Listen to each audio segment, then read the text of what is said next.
Bom, boa noite. Primeiro eu quero agradecer a vocês pela oportunidade, né? Eu tenho aí uma dívida grande, um karma enorme para pagar e para pagar eu tenho que fazer palestra. Se não tiver quem assista, eu não consigo pagar. Então, eu sou sempre muito grato quando tem alguém disponível para me ajudar a pagar essa conta. O tema é terapia espírita. É um tema que eu acho que assim, ele é muito mais polêmico do que parece. Porque a gente está acostumado a usar, às vezes, alguma nomenclatura, e mesmo dentro da doutrina, na nossa vivência na casa espírita, a gente está acostumado a ouvir alguns termos que, às vezes, a gente nem se dá conta do que a gente está falando, né? Então, o meu objetivo hoje é mais assim, tentar colocar alguns pingos nos is, né?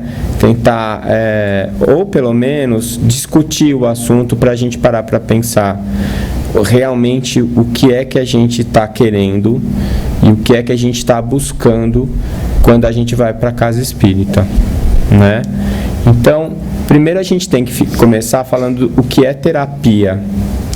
E a definição é essa: é um método ou uma técnica através da qual se busca a cura ou a melhora do paciente. Veja, o tema é terapêutica, né? Primeiro a gente está definindo terapia. Então, uma terapia é uma técnica, certo? Que eu vou utilizar. Então, se eu uso mais de uma técnica, aí é uma terapêutica ou um tratamento, que a gente pode chamar, certo? Hoje em dia, cada vez mais na medicina moderna, a gente está usando, é uma necessidade hoje, a interdisciplinaridade. E é uma coisa assim, que não é multidisciplinar, tem que ser inter ou transdisciplinar. Qual que é a diferença? A diferença do multidisciplinar é assim: eu sou médico, eu cuido do corpo, o psicólogo cuida da cabeça, cada um faz a sua parte em compartimentos isolados. Isso já é melhor do que só você fazer uma coisa, mas não é tão eficiente quanto a inter ou transdisciplinaridade. Então é uma coisa que ainda não é utilizada de uma maneira 100% eficaz por causa dos egos, né? Então, por exemplo, o fisioterapeuta, ele precisa de um raio-x ou de uma tomografia do tórax do paciente, porque ele quer fazer uma avaliação pulmonar, porque ele que está fazendo a fisioterapia respiratória, ele que está regulando o respirador do paciente. Mas ele não pode pedir tomografia porque ele não é médico. E o médico acha que ele não pode pedir porque ele é só um fisioterapeuta. Então, pronto, já deu problema, né? Existem áreas na transdisciplinaridade, existem coisas que se interconectam.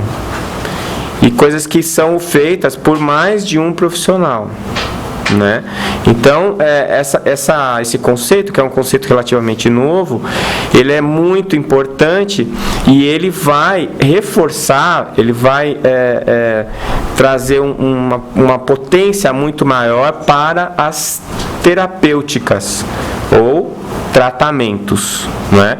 Por quê? Porque a gente vai abrir o leque de opções para esse paciente e a gente vai atender esse paciente em mais dimensões, em mais aspectos da saúde dele, da constituição dele, né?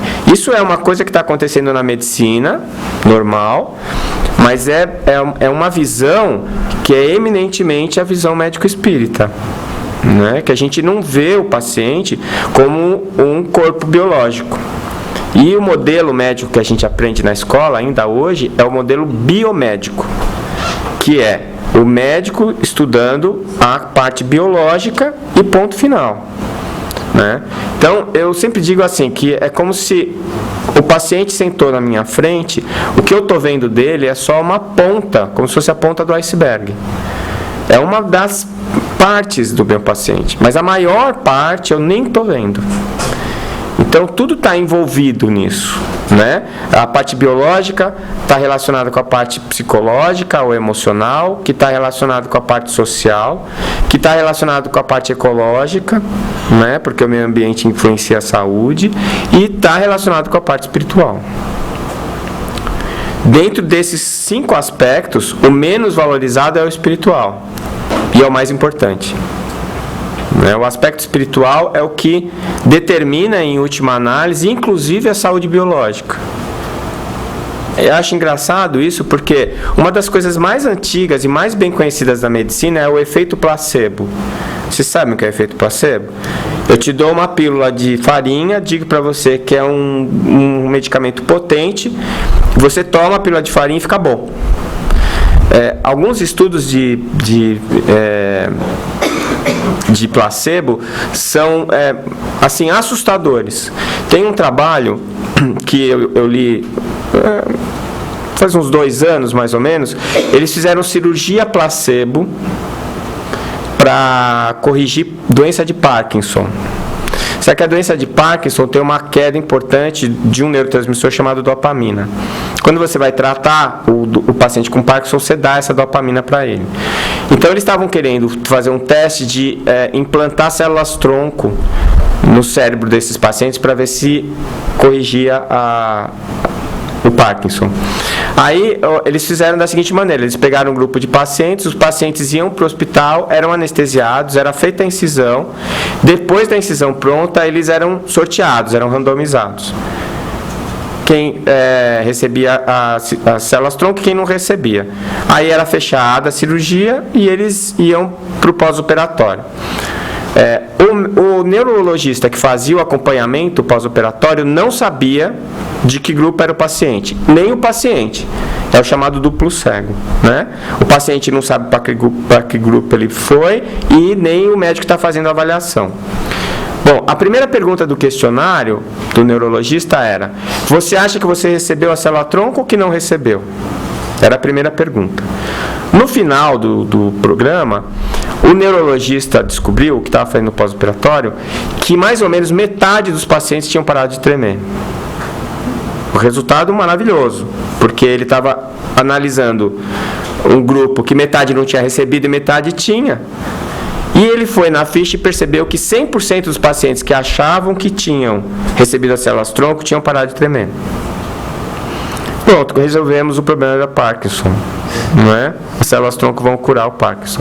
Quando eles foram analisar, menos de 20% dos pacientes realmente tinham recebido as células-tronco. Não é? Quando eles fizeram a dosagem de dopamina, todos que tinham parado de tremer estavam com a dopamina elevada. Seguindo o protocolo do trabalho, eles informaram os pacientes que eles não tinham recebido a célula-tronco e eles voltaram a tremer. Os níveis de dopamina caíram de novo. A pergunta que eu faço é: quem determinou o aumento da dopamina? O próprio paciente. Quem é que manda nas suas células? É você. Não é? Então, em última análise, o que nós fazemos, enquanto médicos, é induzir os nossos pacientes a acreditar que eles podem ficar curados. E se eles acreditarem, eles vão se curar. Eles vão se curar. Se nós formos muito bons terapeutas, nós vamos auxiliá-los a encontrar essa cura. Sendo que nós precisamos ver o que é que a gente considera saúde e o que é que a gente considera doença. Né? Porque eu tenho visto muito paciente morrer curado. Porque a doença vem para curar o paciente. Porque o paciente não é o corpo dele. O paciente é mais do que o corpo dele. Né? E isso eu acho que o efeito placebo mostra claramente. Então, a gente conhece há tanto tempo esse aspecto da medicina que é o efeito placebo, ele está aí na nossa cara, a gente usa o placebo para comparar com drogas novas para saber se elas fazem efeito, e a gente não faz a menor ideia do que está acontecendo. E ainda nega a existência do espírito, ainda nega a existência da mente como algo que influencia o corpo e não como um produto do corpo. Né? Esse é o divisor de águas entre as duas vertentes que a gente tem hoje em ciência, que são os monistas e os dualistas. O que são os monistas? Os monistas são aqueles que acreditam que só existe uma coisa, matéria. E o dualista é aquele que acredita que existem duas coisas, a matéria e o princípio inteligente. O que rege hoje, o paradigma que rege hoje a ciência ainda é o materialista. Né? Mas cada vez mais as evidências científicas estão levando a ciência para o dualismo. E eles não têm chamado isso de paradigma espiritualista, eles têm chamado de paradigma pós-materialista. Inclusive já saiu um artigo chamado Manifesto Pós-Materialista, com vários pesquisadores importantes assinando esse paper. Então a gente está vivenciando hoje uma mudança muito importante na visão que nós temos do paciente.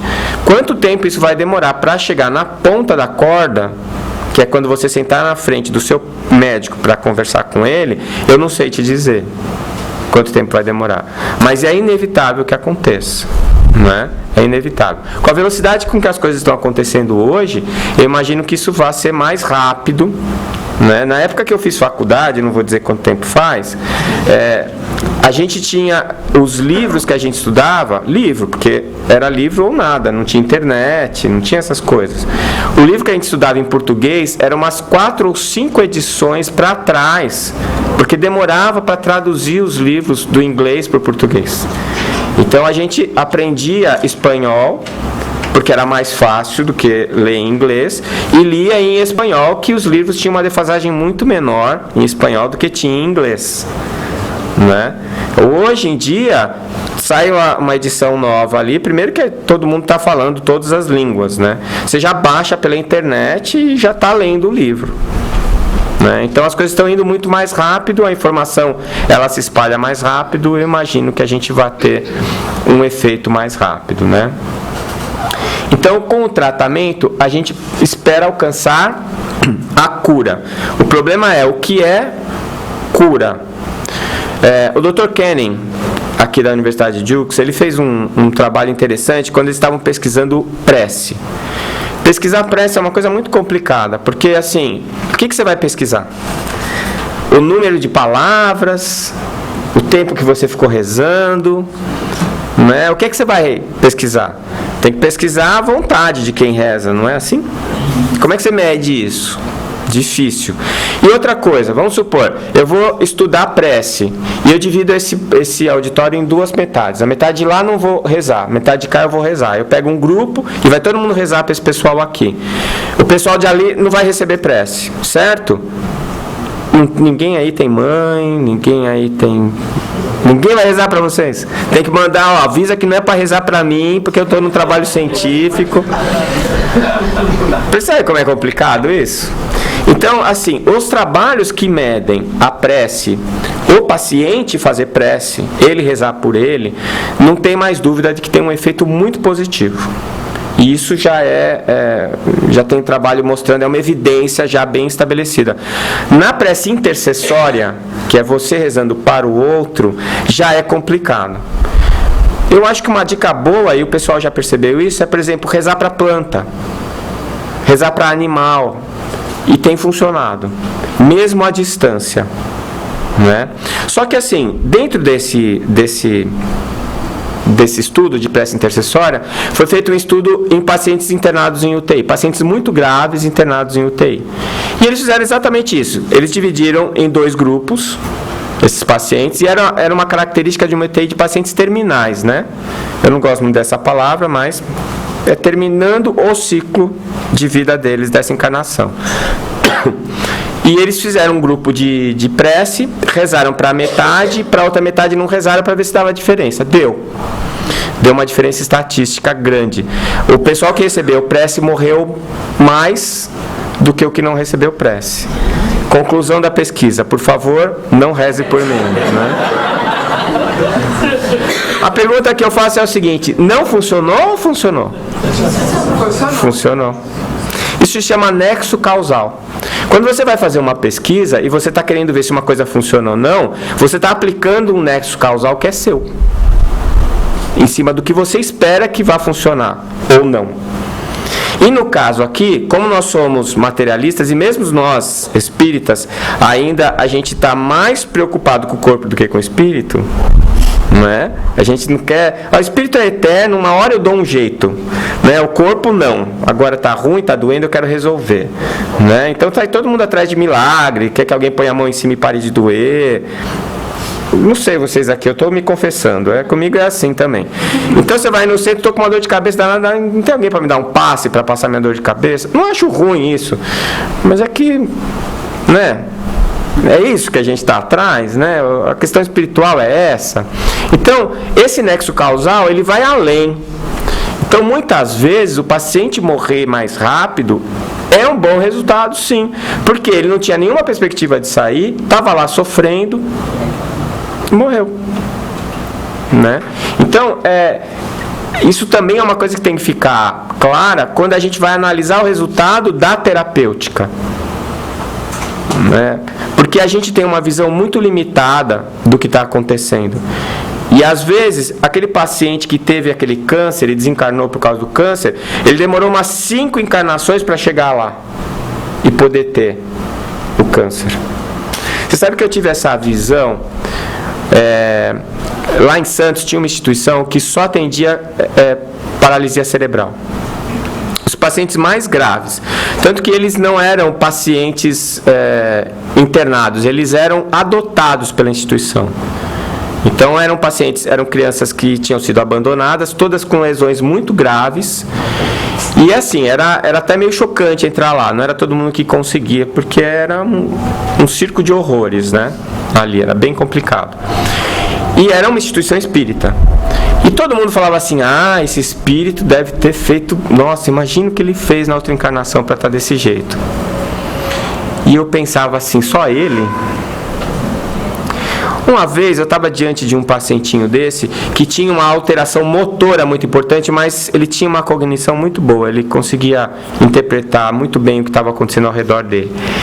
E eu olhando para ele pensando, mas que vida, né? Que coisa horrível, que dificuldade, né? Depende de todo mundo, até para beber água, para tudo, né? E aí ele olhou para mim e sorriu. Um sorriso tranquilo assim, sabe?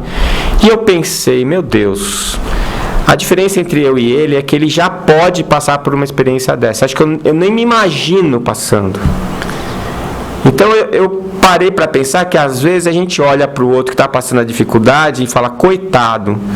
Não, mas ele já está umas 3 lições na sua frente. Às vezes a gente tem que ainda caminhar muito para poder passar por uma dessa. Se é que a gente precisa, não acho que todo mundo precisa passar, mas não é qualquer um que passa. Não é qualquer um. É o mesmo raciocínio da mãe que teve uma criança mal formada ou com uma criança especial. E o pessoal fala, Deus castigou ela com uma criança. Não, eu acho ao contrário. Mães especiais para crianças especiais. O seu filho inteligente, bonitinho, que cresceu direitinho. Quem é que não gosta? Quem é que não quer? Agora, quem é que vai ser mãe de uma criança que precisa da sua atenção, que vai tirar mais tempo da sua vida? Quem é que vai conseguir amar uma criança especial? Uma mãe especial. Então, veja como o aspecto muda na hora que você tem uma visão mais ampla do que você está avaliando. E isso é um problema quando você está avaliando saúde. Se você está avaliando a saúde sob o aspecto espiritual. E não apenas sobre o aspecto material. Não é? Então, o que eu posso considerar cura? Para a gente, cura é a extinção da doença. Apesar de que a Organização Mundial de Saúde, ela diz que saúde não é apenas a ausência de doença, mas o perfeito equilíbrio biopsicossocial. Né? Então a própria OMS ela já fala pra gente que ser saudável não é não estar doente, né? Então se você, por exemplo, se você não tem nenhum desequilíbrio físico, isso não significa que você seja saudável. Se você mora num lugar insalubre, se você não tem um teto sobre a sua cabeça, se você está lá em Moçambique e mora embaixo de uma árvore e não consegue tomar água limpa há mais de 6 meses, você não é saudável. Não é? Se você é uma pessoa que está excluída socialmente, se você não consegue ser respeitada como indivíduo, você não pode ser saudável, mesmo que todas as suas funções biológicas estejam funcionando adequadamente. Então essa é a visão da OMS, mas não é a visão aplicada pela medicina. Tanto que a gente, lá no Brasil, assim, eu imagino que aqui nos Estados Unidos não seja diferente. O paciente chega lá com uma dor ou com uma queixa qualquer, você faz um exame físico, pede um monte de exame, vem tudo positivo, você fala, olha, você não tem nada, vai buscar um psicólogo, isso é coisa da sua cabeça. Ou se você não tem nada, vai fazer o que no psicólogo? Né? Isso mostra como você não valoriza a questão. Né? Se não é físico, não é nada, é frescura. Vai procurar um psicólogo. Então você veja que mesmo essa questão, que é muito antiga, essa definição, ela nem é usada pela medicina. A gente nem chegou lá ainda. A gente continua no modelo biomédico, que é extremamente restrito. Né? Então a doença é a perda da saúde. Então eu não vou falar de doença, eu vou falar que é a perda da saúde. Depende do que você considera saúde. E depende do que você considera doença. Quer ver? Eu imagino que muita gente aqui deva tomar algum remédio de uso crônico, permanente. Ou porque tem diabetes, ou porque tem pressão alta, ou porque tem colesterol alto. Isso te faz um doente? Isso faz você uma pessoa doente? Não. Não faz você uma pessoa doente. O Chico Xavier foi operado várias vezes, tinha pressão alta, era cego de um olho. Ele era doente? E o Hitler só comia vegetais, era vegetariano, fazia exercício. O cara deu um tiro na cabeça para morrer, senão ele ia durar uns 200 anos. Ele era saudável? Pois então. Então veja como a gente usa o termo da boca para fora, todo mundo entende, mas não é bem assim. Né? Tem muito mais coisa aí envolvida nessa questão. Então, eu poderia dizer que o que chega mais perto do conceito de saúde é a manutenção da homeostase. O que é homeostase? O conceito de homeostase é um conceito que foi colocado por Walter Cannon há um tempão atrás e que diz assim, é a manutenção do equilíbrio. Homeo mesmo, estasis parado. Parece que é uma coisa assim que está sempre parada e não se move. Só que a homeostase é extremamente dinâmica. Para você continuar sendo quem você é, você precisa mudar constantemente. A cada 120 dias você troca todas as células do sangue do seu corpo. A cada 90 dias você troca todo o revestimento do seu tubo digestivo. A doutora Aline Margulis, ela publicou um livro chamado O que é Vida. Ela fala de um artigo lá, de uma experiência em que eles marcaram os átomos do corpo de uma pessoa e foram acompanhando. E depois de 2 anos, essa pessoa tinha trocado 80% dos seus átomos do corpo. Passa 3 anos, 4 anos, ela já trocou 100%. Então, quando você olha para o lado de manhã e você vê o seu marido ou a sua esposa babando no travesseiro, você fala, não foi com ela com que eu casei. Não foi mesmo. Fisicamente, ela já trocou de corpo algumas vezes. Um trabalho mais recente mostrou que um neurônio, ele troca todos os átomos da estrutura dele 10.000 vezes durante a vida. Gente, se a nossa mente é o produto do corpo, a gente tinha que perder nossa identidade a cada 2 anos. A gente teria que ter 10.000 personalidades diferentes durante a vida. E não é isso que acontece. A gente mantém a nossa individualidade. Então, é o contrário. A gente muda o tempo inteiro para continuar o mesmo. As nossas células vão se renovando para a gente manter a estrutura e a função. Quando a gente diminui essa renovação, o que acontece? A gente envelhece e a hora que perde a vitalidade, a gente morre. Porque esse corpo, ele é um turnover constante de matéria para manter a mesma coisa do mesmo jeito. Né? Essa renovação vai perdendo velocidade, intensidade e a gente vai envelhecendo para a gente poder morrer. E a gente acha isso ruim. Ruim é nascer. Quando você está lá no plano espiritual e te avisam, olha, chegou um recado para você, você tem que ir lá no Ministério da Reencarnação, todo mundo chora na sua casa. Meu Deus, vai encarnar, coitadinho. Porque aqui tem dor, aqui tem fome, aqui você não consegue enxergar as coisas como elas são, você está iludido pela cultura, você está iludido pelo ambiente. É uma droga aqui. Aí quando você vem pra cá, tá todo mundo chorando lá, inclusive você. Quem é que nasce sorrindo? Fala pra mim. Aí você passa a vida aqui, que você começa a achar que aqui é que é bom, e você morre de medo de morrer. Aí quando você morre, você chega do lado de lá, tem festa, salgadinho, tá todo mundo feliz que você voltou. E do lado de cá, todo mundo chorando, né? Pô, por que não fui eu? Tinha que ser eu, foi ele. Porque o ruim da morte, o que é? É quem fica. É uma ação de egoísmo. É como se seu filho tivesse ganhado a oportunidade de estudar na melhor universidade do mundo e você ficasse chateada porque ele não vai mais estar do seu lado. É mais ou menos a mesma coisa. Confúcio disse que feliz é aquele que, quando nasce, chora enquanto todos riem, e quando morre, ri enquanto todos choram. Pior é quando você morrer e tiver todo mundo aqui dando risada. Aí pegou mal. Tem que tomar cuidado com esse detalhe. Então, você está aqui e você tem que manter esse equilíbrio, né? Esse equilíbrio em relação a tudo, mas principalmente em relação a você como espírito, como alma.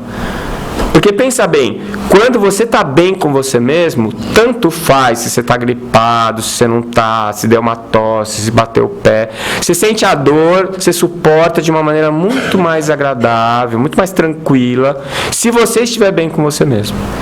E se você estiver perturbado, não tem saúde biológica que te faça feliz. Às vezes fica até com raiva. Quantas vezes a gente fala isso, ninguém acredita, mas é a mais pura verdade. A gente fica doente porque a gente precisa. E tem gente que precisa mais. Tem gente que vai lá no consultório. Outro dia atendi uma paciente. Ela entrou, eu falei assim: oi, tudo bem? Ela falou: não, doutor, tá tudo horrível. O que aconteceu? Não deu nada no meu exame. Eu falei para ela: olha, esse ano são 30 anos de formado que eu estou comemorando. Nunca ouvi isso. Acho que muita gente pensou, mas ninguém nunca tinha falado. Como assim a senhora está preocupada? Mas doutor, eu estou infeliz, eu sinto dor, está tudo uma droga e não aparece nada no exame. Eu falei: então senta aí, vamos conversar. Por que a senhora está infeliz? Não é? Então, é por aí que vai. Então é assim, uma vez eu acabei de sair de uma palestra, a paciente falou assim, uma pessoa veio falar comigo e falou assim: doutor, me explica uma coisa. Era uma senhorinha já. Eu falei: não sei, se eu puder. Eu fui uma filha exemplar, cuidei dos meus pais até eles morrerem. Eu me casei, fui a melhor esposa que meu marido podia ter. Cuidei dele, fiz comida, fiz tudo direitinho. Tive 3 filhos, fui uma ótima mãe. Por que ninguém gosta de mim? O que você fala para essa alma? Me explica. Eu falei: irmã, vamos rezar. O que eu vou falar para ela? Só a senhora acha que é ótima, então, porque não deve ter sido tão bom assim. Ninguém gostou, não é? Unanimidade é só quando você é ruim. Se você é bom, sempre vai ter alguém que não gosta de você por causa do ciúme. Mas quando você é ruim, todo mundo te detesta. Então, se você é unânime, é na ruindade. Pode ficar sossegado, né? Então é isso. É o equilíbrio. E é isso que a gente busca. Equilíbrio. Como é que você vai fazer para encontrar o equilíbrio? Tem uma fórmula? Pior que tem. Come direito, faz atividade física, não é? Dorme bem. Se der para você fazer uma meditaçãozinha, vai muito bem, não é? Tem atividade, pensa no espírito. Já está provado que a espiritualidade faz bem para a saúde. O Dr. Kenny mostrou.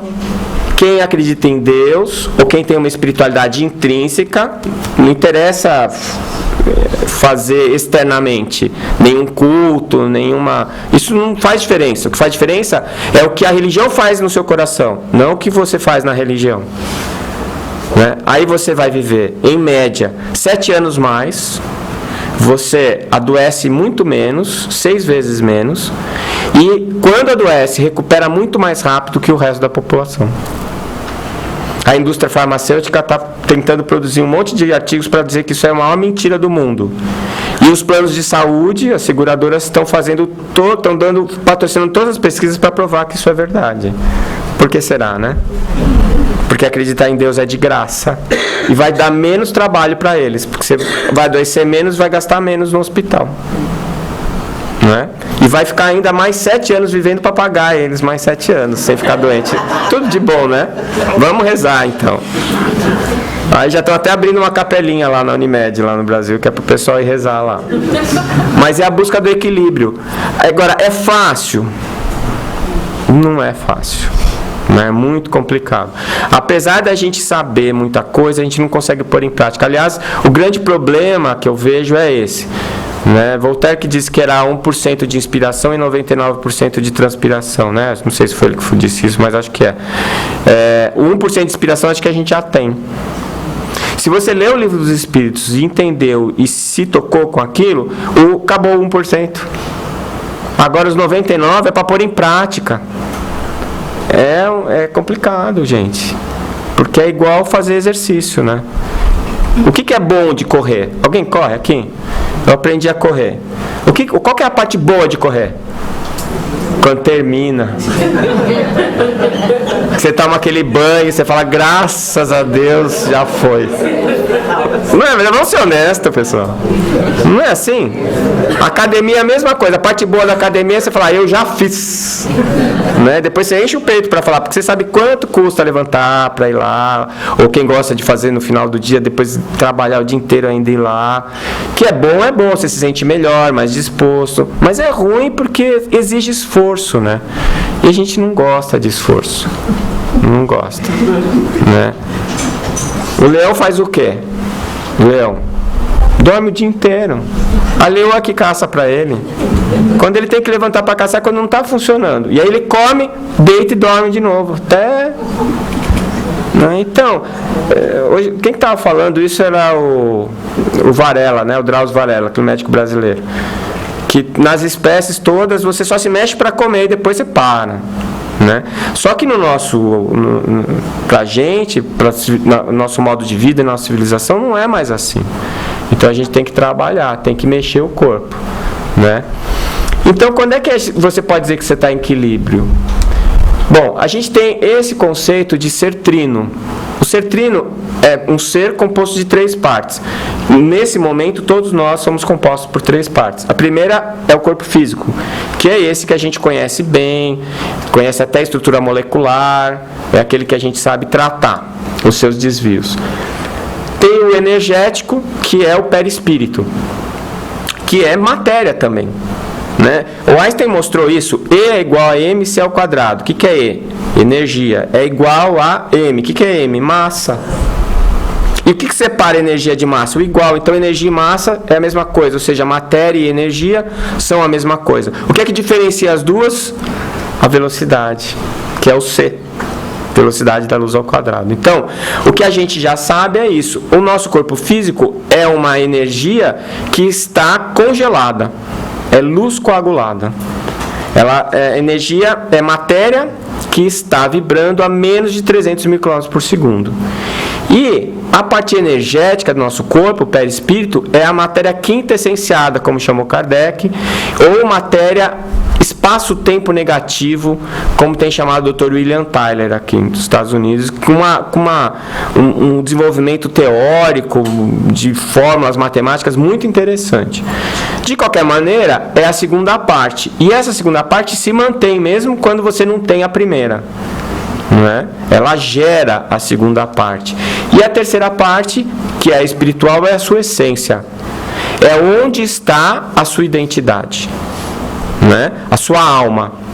É o princípio inteligente. Então, na questão 27 do Livro dos Espíritos, vocês vão achar o que é que existe, né? Mais ou menos essa pergunta. E lá na resposta, os Espíritos falam, existem 3 coisas só. Deus, que é causa primária e origem de todas as coisas. O fluido cósmico universal, que vai dar origem a todo tipo de matéria. E o princípio inteligente, que vai dar origem a toda a instrução, a toda a inteligência. como Deus é causa primária e origem de todas as coisas, tudo que a gente está vendo ao nosso redor vem dele, não é? Mas tudo é uma combinação entre esses dois elementos, matéria e princípio inteligente. É desse princípio inteligente que eclodem as almas, quando esse princípio inteligente se torna uma individualidade. Então, quando ele se torna uma individualidade, ele vira um espírito ou uma alma. E ele vai permanecer assim pela eternidade. Esse é você. Então, eu não sou o Décio, eu estou o Décio. O Décio é uma fração, no momento a fração expressa da minha individualidade. A minha individualidade é composta por muitas outras personalidades que já foram cicladas no passado. E hoje eu sou a melhor versão dessa alma que um dia ganhou individualidade. Por isso eu vou dar um conselho para vocês. Quem quer saber o que foi na vida passada? Não queira. Porque a versão você 2017 é a melhor da história. Se você acha que está ruim, imagina o que tem atrás. Eu já cheguei a perguntar, para os espíritos, que eu estava curioso, queria saber, e eu recebi uma mensagem do Dr. Bezerra de Menezes, dizia assim: o que você precisa saber do seu passado é que ele te colocou onde você está hoje. Depois desse puxão de orelha, eu fiquei bem quieto, não perguntei mais nada. Em um determinado momento da minha vida, em que eu passei por algumas dificuldades, foi necessário me mostrar algumas das minhas vidas anteriores. Olha, eu vivia melhor sem. Uma porcaria. Muito ruim. Só que assim, no começo eu fiquei impactado com aquilo, mas só que eu não sou mais aquilo. Graças a Deus, eu evoluí. Por quê? Porque a minha individualidade, com cada personalidade que eu formo na minha reencarnação, eu volto para a minha individualidade sempre diferente. Por quê? Porque as experiências que eu estou tendo agora vão me modificando. E com isso eu vou evoluindo. Eu vou aprendendo e a minha alma vai ficando cada vez mais evoluída. É para isso que a gente encarna. Então quando eu não estou encarnado não evolui? Evolui também. Mas é igual exército. Você quer avançar rapidamente de patente? Se você estiver na guerra, durante a guerra você avança mais rápido do que se estiver em paz. É a mesma coisa. A gente vem para cá para passar apertado mesmo. Por quê? Porque a gente sabe que vai ser bom, você vai aprender mais rápido. Catalisa, o aprendizado. Certo? Essa palavra foi boa, Catalisa inspirou agora. Então, só podemos afirmar que um indivíduo está verdadeiramente em equilíbrio se todas as suas porções estão em harmonia. Mas a definição de saúde por Emmanuel, que eu acho que é a melhor de todas, saúde é a perfeita harmonia da alma. Essa definição explica como você se sente saudável, mesmo que tenha que tomar remédio para pressão alta. Essa definição explica como é que você pode estar morrendo de câncer e estar curado. E quem já acompanhou paciente terminal, paciente com câncer, muitas vezes você percebe claramente isso. Ele está sereno, tranquilo, está de bem com ele mesmo. Por quê? Porque encontrou ali naquela experiência, às vezes, o ponto final de uma construção que ele vem fazendo há muitas encarnações. E ele só chegou ali naquele câncer porque agora ele está em condições de viver aquela dor. E tirar daquela dor um resultado positivo.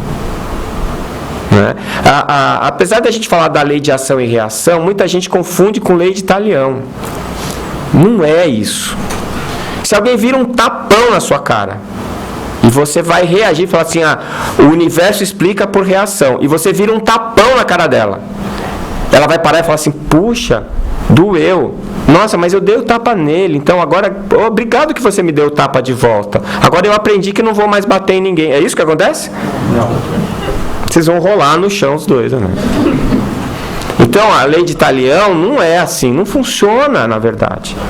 O que funciona é que a cada ação que você provoca, aquela ação gera uma reação, que pode ser positiva ou negativa, mas ela não vem exatamente igual. Muitas vezes uma alma vai pedir um desencarne semelhante ao desencarne que ela provocou em outras situações, porque para ela se sentir bem e ela se perdoar do que ela fez no passado. Eu não sei se vocês lembram daquela tragédia que deu na Boate Kiss, em Santa Maria. Eu sei dessa história porque o pessoal da AME Pelotas e o pessoal da AME Santa Maria, durante o episódio, eles estavam tendo sonhos, e todos eles tiveram o mesmo sonho, que eles estavam atendendo aqueles pacientes, mas no plano espiritual. E eles passavam de um lado para o outro, eram recebidos com palmas, e eles estavam felizes porque tinham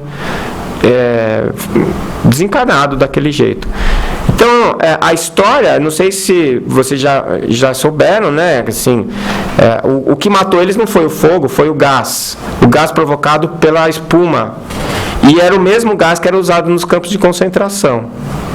Todos eles tinham descendência alemã.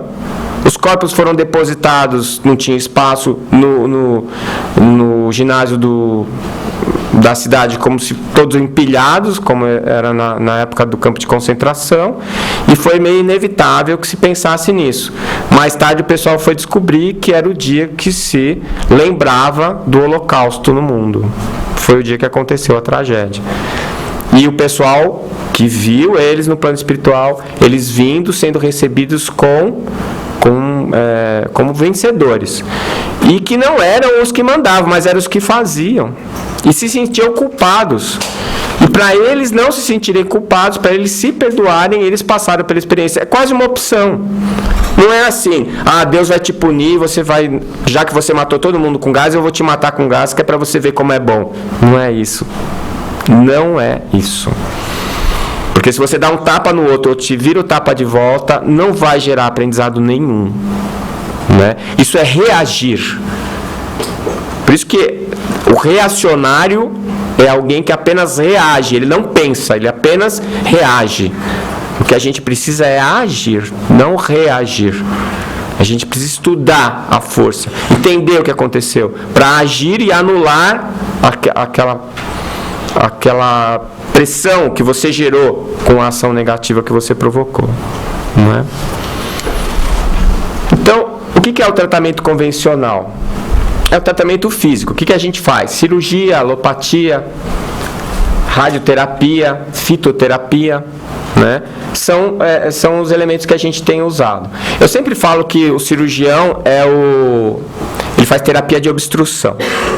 Então, você está com câncer de estômago, eu vou lá, tiro o teu estômago, eu estou tampando um buraco, mas eu não resolvi o problema. Se tiver na sua cozinha, tiver saindo água pelo ladrilho, e você me chamar, como cirurgião, eu vou lá com Durepox e vou tampar o buraco com Durepox. E vai parar de sair água pelo azulejo. E vou embora. E aí, resolveu?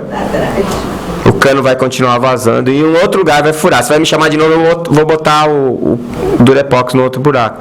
Lembra do esquilinho do Era do Gelo? Tentando fazer parar a água de sair do iceberg? É isso aí. Então, por que a gente põe o Durepox no buraco? Para abrir uma janela, para você perceber a mensagem que a experiência da doença está te trazendo. E você consertar o cano. Não tem como eu consertar o seu cano. Eu só posso tampar o buraco da parede. E aí você abre a janela para você resolver o problema. É a mesma coisa, você está deprimido. A depressão é problema da alma. Qual que não é? Me conta. Problema da alma. Tudo é problema da alma. É você que manda no seu corpo. Não é? Mas se eu pegar uma bactéria... tem gente que pega a bactéria e não fica doente. Tem gente que pega e fica. Então, mesmo quando eu tenho um fator desencadeante que vem do meio, o fator predisponente é meu. E sem os dois não funciona. Não vai ter doença, não vai ter desequilíbrio. Não é? Então, o que eu preciso fazer? Eu preciso encontrar no espaço... né, que a terapêutica me traz, eu preciso encontrar a janela para eu me reformar. Então eu estou deprimido. Se eu estou deprimido, o meu cérebro está produzindo uma quantidade insuficiente de serotonina. Por que eu cheguei nesse ponto? Porque eu estava com uma tristeza crônica, porque eu me condicionei a pensar só em coisas tristes. E o meu cérebro se acostumou a trabalhar desse jeito. Agora, se eu quiser voltar e mudar a minha forma de pensar, eu estou numa ratoeira. O meu cérebro não deixa mais, porque ele está trabalhando de uma outra maneira. O teu cérebro é igual ao teu computador, é um computador biológico. Se ele está programado de um jeito, ele só vai funcionar daquele jeito. Para reprogramar é complicado, é difícil. Você enganar uma pessoa é mais fácil que convencer ela que ela foi enganada. Contar uma mentira e ela acreditar é fácil. Você contar para ela que ela é mentira e ela acreditar que era mentira... Olha o que está acontecendo no Brasil. Ainda tem 30% que acha que não foi mentira, que era verdade. Não é? Por quê? Porque acredita naquilo. Os circuitos neuronais já estão funcionando daquele jeito e o cérebro dele engana ele. Aí, se você não toma o remédio, fica muito difícil de você fazer a conversão. Quando você toma o remédio, melhora a serotonina, você fica mais tranquilo. Aí você tem espaço para pensar na causa. Agora, se você toma só o remédio e não faz mais nada, não vai funcionar. Você tirou o remédio, volta tudo. Pôs o Durepox na parede, mas não trocou o cano. Então você vê como precisa de todos os aspectos. Eu preciso. O cérebro não está funcionando. Vamos dar um remédio para arrumar o cérebro. Mas e aí? A alma também não está legal. Como é que nós vamos resolver isso? Psicoterapia. Vamos chamar uma psicóloga para conversar. Qual que é o seu problema? Por que você se sente tão infeliz? Vamos lá cutucar lá a sua ferida lá no fundo. Vamos ver. Ah, mas então esse negócio de obsessor é mentira? O problema é que às vezes é você que é o obsessor, né? O desencarnado está lá de vítima. A gente acha que só porque a gente está vivo, ele está desencarnado, que nós é que somos bonzinhos e ele que é o bandido, né? Às vezes não é, viu? Às vezes não é.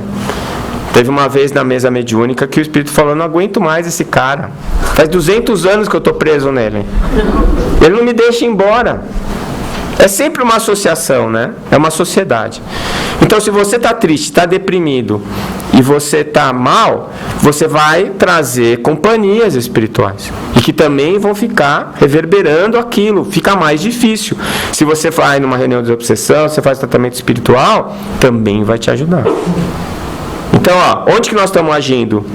Nas 3 dimensões, né? Na física, na psíquica, na espiritual. Senão não vai funcionar. E tudo que a gente fizer de terapêutica com essa abrangência vai ser mais eficaz do que a gente agir só em um dos aspectos. Tem muita gente que eu já vi isso. Não, depressão não precisa de remédio, não. É problema espiritual. Vai no centro. Se deprimir é falta de amor. Bom, então todo mundo é deprimido nesse planeta, porque eu não conheço ninguém. Bom, tira lá, né? Madre Teresa de Calcutá, Chico Xavier, Jesus, esse pessoal aí a gente sabe que sabia amar, mas e o resto? E a galera toda, os outros 99,9%? Ninguém sabe. Nós estamos aqui justamente para aprender isso, né? E a gente é vítima disso, das nossas próprias dificuldades, né? O que a gente faz com a terapêutica é o auxílio para que esse paciente se reerga. Se você caiu, machucou a perna e tiver alguém para te apoiar, você levanta mais rápido do que se tiver que levantar sozinho. Mas quem tem que levantar é você. Não adianta pegar assim, o cara bem fortão para te pôr em pé, a hora que solta você cai de novo. É você que tem que levantar. Então, hoje, o físico e o psicológico, a gente já pode considerar como uma coisa que tem acontecido de uma maneira razoavelmente comum. Agora, no Brasil, estão começando a achar chique na psicóloga, né? Então, o Sérgio Lopes, que é psiquiatra, ele fala que ele é médico que sofre bullying. Porque todo mundo fala: olha o meu cardiologista, olha o meu ortopedista, mas ninguém fala: olha o meu psiquiatra, né? Ninguém leva presente para ele, todo mundo esconde ele embaixo do tapete, né? Ele fala que é bullying isso. Porque ninguém gosta de dizer que está perturbado, né? Agora, psicóloga é chique, porque todo mundo é neurótico, né? Deprimido, fala: ai, a minha terapeuta me disse que eu não posso fazer isso. Aí fica jogando toda a culpa na terapeuta, coitada. Ela nunca falou nada disso e você usa ela de bode expiatório, né? E o aspecto social. Eu trabalhei muitos anos na periferia de São Paulo, em pronto-socorro da prefeitura, e eu encontrei lá o herói oculto, que é assistente social. Ninguém dá valor para ela, ninguém nem sabe quem ela é. Manda para assistente social. Quando ninguém sabe resolver nada, manda para elas. Elas ganham mal, trabalham muito e elas que resolvem o problema dos pacientes. Elas vão atrás para ver se consegue ambulância, se ele tem algum direito, como é que vai conseguir a aposentadoria, o seguro de saúde, é tudo com elas, né? Então, é o aspecto social, que também é desvalorizado pela medicina, mas que ainda é considerado terapia convencional, né? Agora, em que a gente acredita mesmo, né? Eu já falei isso para vocês. O que a gente acredita sobre psicologia? Que tudo que é psicológico é frescura, né? Isso não é nada. Qual é a atenção dada pelo médico às questões sociais dos seus pacientes? Infelizmente, nenhuma. Eu já vi, hoje em dia você está no consultório, seu consultório particular, você está atendendo um paciente que tem convênio, eu não sei como é aqui, mas deve ser mais ou menos igual. Às vezes o paciente que está lá é um paciente que tem um salário muito baixo. Aí você vai lá e dá um remédio, o melhor remédio que tem para ele. Custa R$200 a caixinha. Ele ganha 600 por mês. Não vai comprar. Não vai comprar. O que adiantou ele ir lá? Foi feito um trabalho lá, o Hospital das Clínicas em São Paulo é um dos hospitais mais movimentados do Brasil. Eles fizeram uma pesquisa do lixo do pronto-socorro. O lixo que ficava ali, todo mundo jogava lixo lá. O que tinha lá? Quais eram os itens que tinha no lixo? Sabe qual foi o mais frequente? Receita médica. O cara passa, não olha nem no olho dele, aquela história, né? O cara entrou, pode entrar, tá carimbando e assinando. Nossa, doutor, já fez minha receita? Não, essa é do próximo, a sua tá ali no montinho. É aquela fila gigantesca, agora melhorou, né? Porque tem atenção básica para a saúde, as UBSs melhoraram, porque o pronto-socorro fazia tudo. Desde a gripe, da unha encravada, até o infarto agudo do miocárdio, né? Hoje em dia já está mais organizado, essa coisa melhorou. Mas é muito complicado isso, porque você precisa estar atento à questão social. Eu operei um paciente com hérnia. Aí fala assim, olha, você não pode fazer força nos próximos 6 meses. Mas, doutor, eu sou pedreiro, eu sou carregador. Como é que eu não vou? Eu te dou um atestado. O cara manda ele embora. O que ele vai fazer com um funcionário que não pode carregar peso? E ele está lá justamente para isso. Então você tem que pensar nessas coisas. Não é só dar o remédio, não é só fazer a cirurgia. Você tem que ver quem é o cara que está lá, quem é a pessoa que está lá, quais são as necessidades dela, qual é o universo dela. Há 8 anos a gente mudou para Campo Grande e eu comecei a dar aula na universidade, na Unidep. O nome Unidep é de Universidade para o Desenvolvimento da Região do Pantanal. É melhor falar só Unidep, né? E a medicina lá, eu estou dando aula no 1º e no 2º ano. É uma das coisas mais bonitas que eu já vi em ensino médico. É um método de PBL, né? Aprendizado baseado em problemas. O 1º ano, a gente ensina eles a ouvir os pacientes. Eles têm que fazer um texto que a gente chama de texto experiencial. Ele precisa chegar para o paciente e falar assim, olha, eu queria muito saber sobre o senhor, dá para o senhor me contar a sua vida? Cala a boca e ouve. Como dizia o programa da TV, senta que lá vem história, né? E aí ele senta e vai anotando, e ele tem que escrever um texto como se ele fosse o paciente. Eu, Dona Maria, nasci em tal lugar, minha vida foi assim, minha infância foi assado. E eles aprendem a ouvir o paciente. Tem um trabalho que foi feito aqui nos Estados Unidos, quando o paciente entra na consulta, depois que eles falam bom dia, e o médico pergunta por que você veio aqui, o paciente tem 16 segundos para falar o que ele sente, porque ele já recebe a primeira pergunta. 16 segundos. E a anamnese, que é a entrevista, ela resolve o diagnóstico em 94% dos casos. Então, se o principal método diagnóstico, que é a entrevista, você não deixa acontecer, como é que você resolve? Pedindo exame complementar.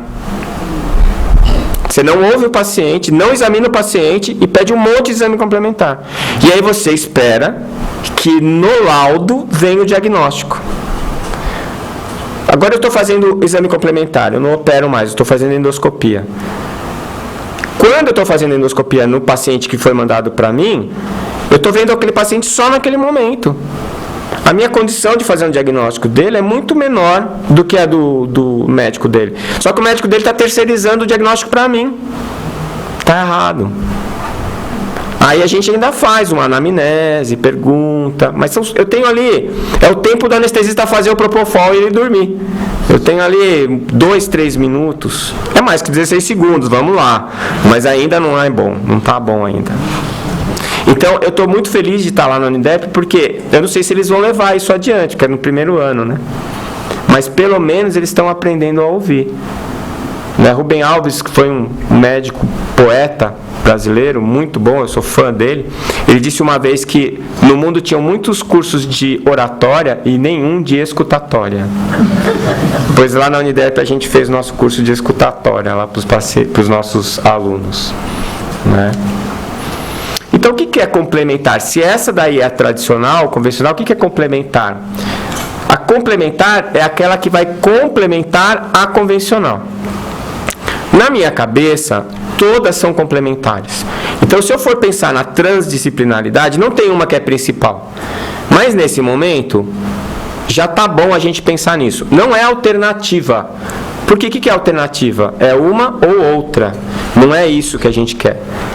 A gente quer que as terapias formem uma terapêutica que seja suficiente para ajudar aquele paciente, ou que seja o mais eficiente possível para ajudar aquele paciente. E quanto mais aspectos da constituição dele eu pegar, melhor vai ser a terapêutica. Porque nada vai acontecer só no físico, nem nada vai acontecer só no perispírito. Né? E tudo que está acontecendo ali, em última análise, é reflexo do que vai lá na sua alma, né? Nas suas transformações, na sua metamorfose de evolução, que é constante. Né? E aí são as terapêuticas chamadas energéticas, que vão atuar na porção energética do ser. Então, a homeopatia é engraçado isso, né? A Inglaterra lá, UK, como é que é? A União... Os britânicos, o Reino Unido. O Reino Unido tirou a homeopatia da lista de medicações que eles pagam, por causa de alguns trabalhos que eles não conseguiram provar que a homeopatia tem resultado. Gente, lá no Brasil, a Escola Superior de Agricultura, a ESALC, no interior de São Paulo, tem uma lavoura tratada com homeopatia e funciona. Agora eu falo para você, se você não acredita que a homeopatia melhora a energia da planta e melhora a imunidade da planta, você acredita que o parasita está sofrendo placebo? Você fala esse parasita, você joga água nele e fala assim, vou te matar, hein? Não é engraçado isso? E funciona. Funciona. Né? Então, a homeopatia, por que não dá certo o estudo? Porque a metodologia que é utilizada está errada. Por exemplo, o que eu trato na minha especialidade? Refluxo, úlcera, gastrite, né? Colite. Não é isso que eu trato? E os pacientes, cadê? Você já viu alguma úlcera pegar ônibus? A colite pegar um metrô, você já viu? A gente trata a doença. Se eu trato a doença, é um tratamento, porque é uma doença. A homeopatia, ela não trata a doença, ela trata a pessoa. E cada pessoa é diferente da outra. Então, como é que você vai fazer? O que você usa para tratar úlcera na homeopatia? Não sei. Quem é o paciente? Me explica quem é. Aí ele vai conversar com o paciente, vai ver quem é o paciente, quais são as características do paciente. Aí, não tem uma lista de, sei lá, quantos remédios que você pode usar na homeopatia para tratar úlcera. Porque ele não trata a úlcera, ele trata o paciente. E aí, na hora de fazer a comparação, eles usam a metodologia alopática para comparar com a homeopatia. Não funciona, não dá certo. Aí o resultado não existe. Isso Se não funcionasse, como é que até hoje está sendo tratado? Eu sou alopata, sou cirurgião, vai vendo. Os meus filhos sempre foram tratados com homeopatia. E sempre funcionou muito bem. Às vezes não funcionava. O que a gente fazia? Trocava de médico. Porque aquele médico não estava conseguindo ver aquele filho. Até que nós pegamos uma homeopata, né? Ainda bem que a minha mulher está aqui, ela não deixou mentir. A gente pegou uma homeopata que uma vez eu liguei para ela, o meu do meio estava doente, eu liguei para ela e falei, ô Iracilda, o Felipe tá mal, do meio, ele tá assim, assim, assim. Ela falou assim, ele é o hipersecretor, é o hiperativo ou é o deprimido? Ela reconhecia eles pela capacidade, pelo jeito deles serem. Aí eu falei, ela falou assim, então manda fazer isso, tal, se não melhorar, traz aqui no consultório. Aí liguei para a farmácia de homeopatia, eles entregaram em casa e ele começou a tomar. Ele estava mal mesmo, com febre. Aí à noite eu voltei para casa todo preocupado, veio ele todo pulando lá, é o hiperativo, veio todo pulando e falou, pai, a doença foi embora. Homeopatia. Não é? Então, às vezes, como o médico trata o doente, se ele não faz o diagnóstico certo do doente, não dá certo. É igual o médico alopata, se não fizer o diagnóstico da doença certo. Ele só trata a doença, ele não sabe qual é, vai dar errado. Então, isso daí é que complementa, mas é energético. Não tem remédio ali. É só assinatura vibracional. É energético. Né? Então, o químico não vai achar nada ali. Ele fala, isso aqui não é nada. É tudo placebo. Ainda que fosse, funciona. Tá dando certo, vamos lá. Eu tenho para mim que tudo é placebo. Depois dessa do Parkinson, então, aí... Né? Na verdade é que às vezes para você ser convencido você precisa da cicatriz da cirurgia, senão você não acredita, né? Se você vai no médico e fala, acho que esse cara não é muito bom, não vai dar certo. Eu estava com uma onda assim, meio de humildade, assim, aquelas falsas humildade também, né, que é um problema. E aí, quando a gente mudou lá para Campo Grande, eu entrei numas de tirar a mesa do consultório, porque a mesa era um objeto que se interpunha entre você e o paciente, a mesa era um símbolo de poder, e você com poder sobre o paciente. Eu li um artigo lá, achei legal, tirei a mesa. Aí o paciente chegava e falava assim, doutor, cadê sua mesa? Não uso mesa. Pode sentar aí, nós vamos conversar. Aí, mas doutor, que estranho isso. O senhor vai sentar onde? Não, vou sentar aqui do seu lado. Pode falar. E o senhor não vai anotar? Não tem computador? Não, eu vou ouvir o senhor primeiro, depois eu anoto no computador, na hora que o senhor for embora, eu não vou esquecer. Incomodava tantos pacientes que foi a mesa. Pusemos a mesa. Pôs a mesa. E outra coisa que eu descobri também, eles entram e ficam olhando assim, para saber se tem diploma, da onde é. Agora no consultório novo, não deu para encher uma parede toda com os meus diplomas, só foi metade, eu peguei os da minha mulher e pá! Tem uns 50 diplomas lá. Eles olham. Aí já entra assim, esse cara é bom. Já começa a indução do placebo antes. Depois isso vai pro YouTube, eu estou contando todos os meus segredos, né? Aí se ele sente e você dá atenção para ele, pronto. Está resolvendo o problema. Não é? Está indo na posição, no caminho. Acupuntura a mesma coisa. Cromoterapia, musicoterapia, meditação, prece, imposição de mãos. Aqui, Jorei e Reiki e toque terapêutico tem uma grande quantidade de artigos científicos já configurando isso.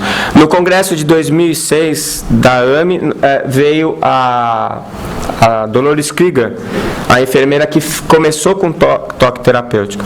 Muito engraçado, porque eu não consegui muito entender a palestra dela, que ela era tão alta que só dava para ver a cabecinha dela no púlpito assim, E ela falava baixinho para dentro, né?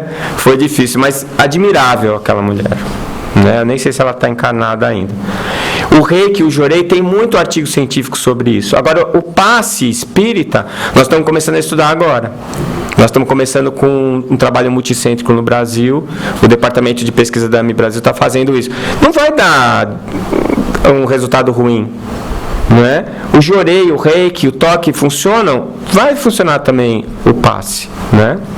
E a cirurgia espiritual ou fluidoterapia, né? Cirurgia espiritual, cabe lembrar aqui que se é espiritual, ela não é para ter intervenção física, certo? Esse negócio de cortar, tirar o olho para fora, mas não dá nada, não dá nem infecção. Olha, mentira. Eu já tive paciente que fez cirurgia espiritual e voltou lá com infecção na ferida. Eu tive que drenar, fez abscesso. Doutor, mas eu melhorei. O que é que você tinha? Ah, eu tinha uma hérnia de hiato, ele operou minha hérnia de hiato.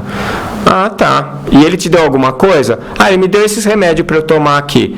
Tinha todos os remédios, todas as marcas de omeprazol que eu conhecia do mercado. Ele estava tomando, acho que uns 120 miligramas de omeprazol por dia. Bom, isso eu também faço. Né? Parar de dar azia com 50 comprimidos de omeprazol por dia, eu faço também. Né? E não corto, e não dou infecção. Então você vê, não é bem assim. Né? Tem coisas que acontecem que não são nada espirituais. Né? Mas tem a cirurgia espiritual. Tem. A gente tem um centro espírita lá em Campo Grande que só faz isso. E tinha uma parente que estava com uma doença grave, um mieloma múltiplo, e para fazer a quimioterapia teve uma atrofia de medula e ela ficou paraplégica. E não andava mais. Estava morrendo do mieloma, mas o que estava incomodando ela é que ela tinha ficado paraplégica. Evangélica. Foi lá no centro. Pois o povo pôs ela para andar. Ela entrou de cadeira de rodas e saiu andando. Eu sabia que ela estava com atrofia de medula, não podia andar. E andou. Morreu depois de um mês do mieloma. Mas andando, que era o que estava incomodando ela. Parece milagre, não é? Alguma coisa aconteceu ali. Tá? Mas isso daí é a regra? Né? E eles curaram ela do mieloma? Não, também. Porque aquele mieloma era necessário, certamente. Talvez ela ficar paraplégica, não. E aí diminuiu a carga para ela enfrentar melhor aquele momento de desencarne dela. Né? Então, é aquela história do nexo causal. Quando o tratamento é eficaz? Quando ocorre o retorno ao equilíbrio. Né? Atualmente, a gente espera mudança perceptível no corpo físico, né? Quando o homem é reduzido ao seu aspecto biológico, e, às vezes, dependendo da abordagem, dentro de um aspecto psicossocial e energético. E a nossa proposta é que se chegue até ao nível espiritual. Aliás, invertendo essa lógica. Primeiro é o espiritual. Ele é o mais importante. Então, finalmente, a gente chega no tema da palestra, mas eu não vou demorar mais tanto tempo, eu já falei o que eu queria falar, é mais para a gente fazer uma reflexão sobre o que a gente está falando de tratamento espiritual. Muita coisa não é abordada pela ciência, né? Está a cargo das religiões, apesar de que existem muitas formas da gente ver o espiritismo. Eu estava conversando sobre isso com a Soninha agora. O espiritismo é ciência, mas ele não é só ciência. É filosofia, mas não é só filosofia. E é religião, mas não é só religião. E ele não é uma religião como a gente está acostumado a considerar, como uma instituição, com um chefe, né, com subordinados, com regras fixas, tanto que a gente vive brigando, né? A gente vive falando mal um do outro. Por isso que o umbral do espírita já tem 10 andares, é igual Nova York, né? Porque a gente sabe que não pode fazer e faz, né? E aí vai para lá, não tem jeito. Então, esse tratamento espiritual está sempre nessa esfera. E ele é realizado, bom, pela visão do espiritismo, eu acho que a parte mais importante da terapêutica espírita é o evangelho. E não é o evangelho assim, né? Que nem o Chico mandou usar o evangelho com rigor e o cara bateu o evangelho na cabeça dele. Não é isso. E não é também aquela leitura vazia. Não adianta isso. O espiritismo, ele traz uma mensagem libertadora. Eu não sei se vocês já pararam para pensar nisso. Eu estava conversando isso com o Adrian hoje. Desde a lei mosaica até a tradição judaico-cristã, a gente tem um Deus que pune e que te vigia, e que vai te punir e vai te mandar para o inferno. Isso daí é heteronomia, é alguém de fora te controlando, porque você não tem condições de se conduzir sozinho. É igual a criança pequena. Você não pode largar ela não sabe atravessar a rua, ela não sabe avaliar um perigo, ela é incompetente. Então você precisa de alguém que regule ela. Então, a lei mosaica é a lei do não. São 10 mandamentos, são 10 nãos. Não matarás, não, 10 vezes. Aí quando veio Jesus, ele veio falar o quê? Não pode o quê? Ele não falou nada que não pode. Ele fala, ama a Deus acima de todas as coisas e ao teu próximo como a ti mesmo. É a terapia do sim. A neurolinguística fala isso também. Você vai falar alguma coisa, não fala assim, não faça isso. Fala, faça aquilo. Então ele já veio com uma mensagem positiva. E o que o Espiritismo traz pra gente? Ele fala que tem Deus te punindo? Ele fala que tem alguém que vai te castigar? Ele fala que não tem inferno, mas aí a gente substituiu pelo umbral e usa um pelo outro, né? Ele fala que não tem demônio, mas a gente pega o obsessor e transforma em diabo. A gente está dando um jeito de adaptar, né? A doutrina ao nosso hábito do passado, mas não é isso que o Espiritismo vem trazer.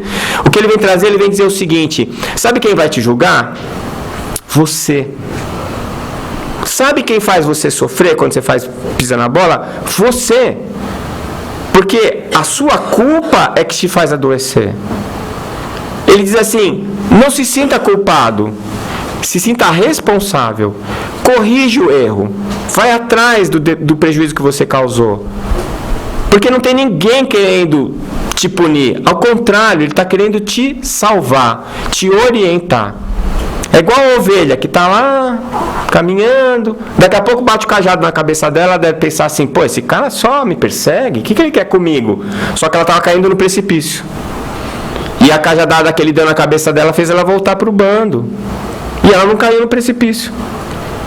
E às vezes a vida dá esses totozinhos na cabeça da gente e a gente fica bravo, achando que está sendo punido. Não é. Isso, o Espiritismo está te propondo a autonomia.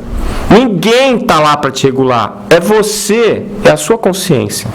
Eu lembro quando eu fiz catecismo, a minha professora de catecismo falou assim, até o que você pensa, Deus julga. Eu falei, mas isso não está certo. Cadê a minha privacidade? Eu não tenho intimidade nem para falar mal, pensar mal de alguém, né? Não posso, não pode. Mas de onde saiu isso? É a tua consciência. Então, tem coisas que você não faz, por quê? Porque você não quer, porque te faz mal aquilo lá. Então, é aquela história, né? Ocasião faz o ladrão. Mentira! Porque se você não é ladrão, você não é ladrão, mesmo tendo ocasião. A ocasião revela o ladrão. E tudo depende do quanto e do como, não é? Às vezes tem a oportunidade de roubar, mas você fala, deve ter câmera aqui, não vou mexer não. Mas se você souber que não tem câmera, você olha e fala assim, mas é só cenzão, não vou me queimar por pouco. Você já é ladrão, Só está faltando chegar no seu limite, para você mostrar a sua tendência. Isso é porque você está ainda com uma heteronomia. Tem o Big Brother lá te olhando. E se não tiver nenhuma câmera te olhando, quem está te olhando é Deus. Nada disso, é você, só você com você mesmo.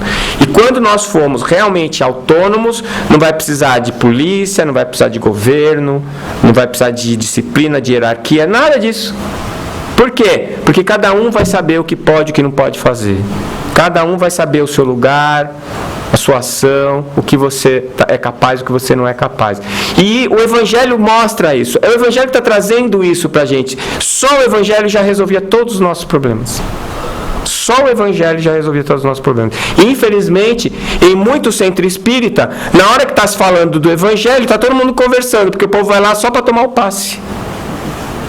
Como se o passe fosse resolver a vida dele. Passe é legal? É, mas é como se fosse uma casquinha assim de energia que você tem que absorver aquilo lá, né? É uma sugestão energética o passe. Aí você sai, pisa na poça d'água, fala um palavrão, já era o passe. Já era o passe. Você dispersou aquela energia mais rápido do que você pegou ela de volta. Então, o que você vai fazer no centro espírita? Você tem que ir lá atrás da mensagem que é transformadora. Não é? É aquilo que te muda você como pessoa, porque você muda o mundo ao teu redor se transforma. Eu falei, meu Deus, como eu não tinha visto isso assim antes. Como eu não tinha me tocado disso. É uma coisa que eu tenho uma pena danada, aquelas meninas românticas falam assim, eu estou esperando um príncipe que vai me fazer feliz. Coitada! Vai dar escara e ela não vai encontrar o príncipe. E se encontrar, ela achar que encontrar, beija que vira sapo na mesma hora. Não adianta beijar sapo que não vira príncipe, mas todo príncipe vira sapo. Expectativa, né? A expectativa que ela cria em cima do outro. O outro é o outro. Você é você. É você que faz a sua vida ser legal ou não. A mesma vida, para uma pessoa pode ser uma droga, para outra pode ser um paraíso. Se fosse a questão das aquisições e do que está acontecendo na vida, não ia ter ninguém triste e rico. E está cheio de rico se matando, deprimido. E está cheio de pobre feliz. Então, é como eu olho, como eu vejo a minha vida, de que aspecto que eu estou colocando as coisas, o que eu valorizo para mim, o que eu considero que dá sentido para a minha vida. E se você está estudando o Evangelho, você consegue encontrar o que eu considero mais real, o mais próximo da realidade possível. E você passa a viver dentro dessa realidade. E isso faz com que a sua vida entre em equilíbrio. Não que você vai virar um santo, nem que você não vai ter mais os seus abalos na sua vida, mas esses abalos vão vir, você vai encarar com mais serenidade, você sabe que vai passar, você tem mais força para enfrentar, te dá resiliência e coping. Não é? Bateu o vento, o bambu foi para trás. Resiliência. Se ele não tem resiliência, ele quebra. Mas ele não quebra, ele só verga. Aí acaba o vento, ele volta para o lugar. Coping. Não é? Então, se você não tem resiliência, você quebra. Se você quebra, você não faz mais nada. Mas se você só tem a resiliência e não tem a força para voltar, você também não supera os problemas. E está provado cientificamente que a espiritualidade aumenta a resiliência e aumenta o coping. Ela dá sentido para a sua dor. E dor com sentido não resulta em sofrimento. Sofrimento é você reagir contra, é falta de resiliência. Você pode ter a dor e não sofrer. E pode sofrer sem ter a dor. A dor é física. O sofrimento é optativo. É a maneira como eu estou enfrentando aquilo lá. Eu acho que nós não somos capazes de não sofrer. Nós sofremos. Quando alguém morre, é falta de egoísmo. A gente sabe tudo isso. Mas como não sofrer? Como não sofrer? Quando alguém que você ama vai embora. Mesmo que você saiba que ela está indo para um lugar melhor, que daqui a pouco você vai ver ela. Poxa vida. E eu já ouvi assim, mas a espírita está chorando? Pimenta nos olhos dos outros, né? É refresco. Então não adianta a gente se enganar. A gente tem que saber quem a gente é e o que a gente está capaz de fazer nesse momento, mas não perder o foco no objetivo, porque a gente sabe onde a gente tem que chegar.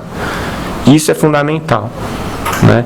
Exercício da caridade, isso é uma coisa que é fundamental, e às vezes as pessoas me perguntam assim, Décio, você viaja para a Europa, Estados Unidos, o que eles fazem lá no centro espírita? Porque lá no Brasil é sopa, arrecadar dinheiro, roupa, médico, porque o Estado é ausente. Então a gente preenche os caminhos, os buracos do Estado. Mas você vai para a Suíça, você vai fazer o quê? Ela vai distribuir sopa para quem? Aí você fala, então aqui não dá para fazer caridade. Gente... Olha, a Suíça é um dos países que mais precisa de caridade. A segunda maior causa de suicídio do mundo. Caridade é você sentar do lado, dar um sorriso. Caridade é você ouvir o outro chorar, contar as dificuldades dele. Caridade é você dar alguma coisa que é tua para o outro. E o que a gente tem de mais precioso hoje? Tempo. Quantas vezes por dia você não tem a oportunidade de ser caridoso e não é? Então a caridade material é uma forma de fazer caridade, mas não é nem a mais importante, na minha opinião, porque às vezes você dá, dependendo de como você dá, queima a tua mão e queima a dele que está pegando, humilha o outro se você não souber fazer.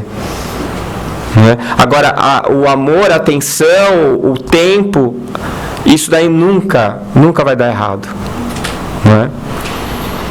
E o estudo como forma de obter fé. Por quê? Não é a fé pela fé.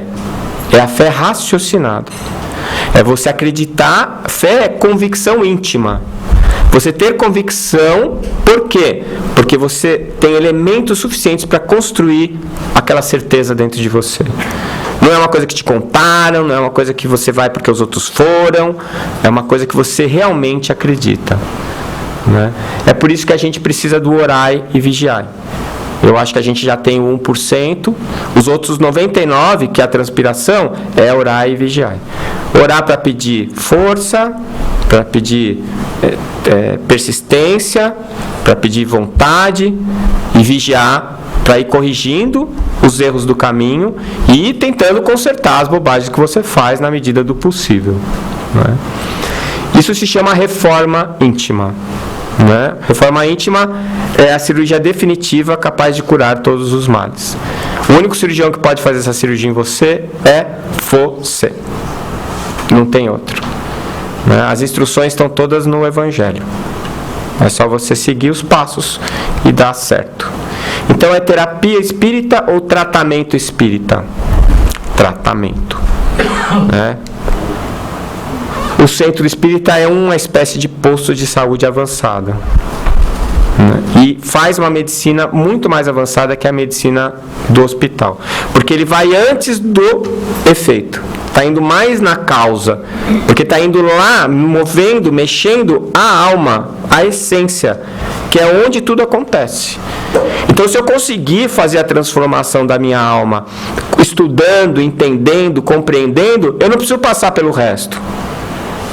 Eu não preciso morrer de câncer, mesmo que aquilo possa ser útil para mim. Se eu resolver o problema, parou o processo.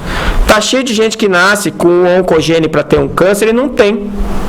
Por quê? Porque não teve fator desencadeante. Tinha lá o predisponente, tem a tendência genética, mas ele não desencadeou. Pronto, não vai ter. Resolveu o problema. Diz que a gente vai para o centro espírita pelo amor e pela dor, né?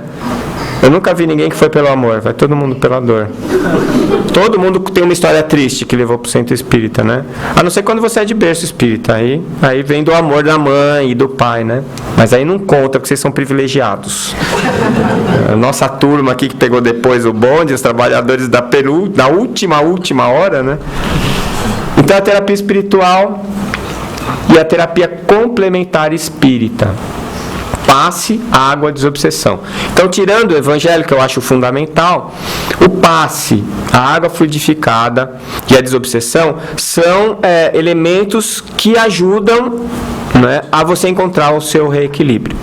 Então, o passe, eu já disse que a gente não tem trabalho científico de passe espírita, mas a gente tem do reiki, do jorei e do toque terapêutico, que são semelhantes. O toque terapêutico é mais semelhante ainda. O toque terapêutico, o terapeuta faz uma introspecção antes, ele se autocentra e ele pede ajuda para ajudar o outro.